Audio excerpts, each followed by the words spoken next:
Hi everyone, so I wanted to talk about the gem avocado today, and I wanted to tell you guys why it's one of my favorite avocados and what makes it perfect for Southern California. So this is my gem. It's absolutely beautiful. I mean, look at it, look at all the new growth, and the gem does really well out here. So as many of you know, different varieties have different tolerances. A lot of Guatemalan varieties handle the cold a little worse than a lot of Mexican varieties.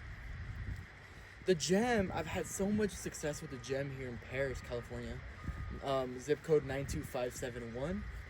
And here in this area, zone 9B, so we can get pretty cold. And, the gem just tolerates the cold very well. The heat, it's okay. It handles heat okay. But when it comes to cold, the gem just loves it. And as you can see, I've given them a good amount of fertilizer this year. I fertilized this heat season pretty well, and it's been holding up pretty nice. And when it comes to people and they tell me, hey, what tree should I get for SoCal? Which one do you recommend? I always tell them, the gem is a perfect option if you're only gonna have one tree. The gem is only gonna grow about to 12 feet tall, so it's not the largest tree, and it's gonna give you almost the same amount of fruit as a large fuerte.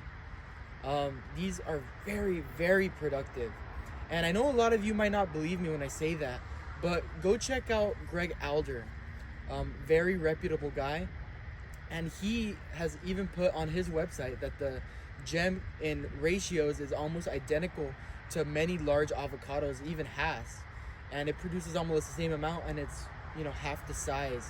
So I love the gem. I love the gem. There is some issues with it when it comes to heat. It does get really easily burned from very high heat. But overall, the fruit quality, don't get me started on the fruit quality on the gem. It's really good. The seed is a little bigger than Hass, but it is very buttery, very creamy, better tasting than a regular Hass, in my opinion.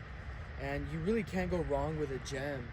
If I give someone a gem and a Hass, they might not notice a big difference, but they will taste the big difference, and that is very likely to happen. That they're gonna be like, wow, this is the best avocado I've ever had. So can be sold as a Hass. I mean, most normal people will not see a difference, but way better than a Hass. So take a look at this gem, have a good layer of mulch. And yeah, so we're here in September, here in Southern California. Here's my ideologies on the gem and what I've seen from it.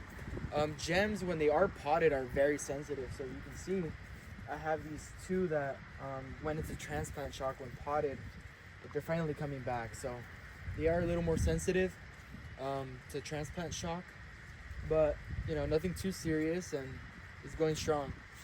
So yeah, if you want a gem, get a gem. It's a descendant of the Gwen. It was a seedling growth from a Gwen, and it's very delicious, very delicious. And yeah, grow what you can here in SoCal. Even if you're in Zone 9B, you can grow avocados. I've heard so many people saying that if you're in Zone 9B, you can't grow avocados. Of course you can. Check out this tree. I mean, look at it. It's growing. So let us know if you want a tree.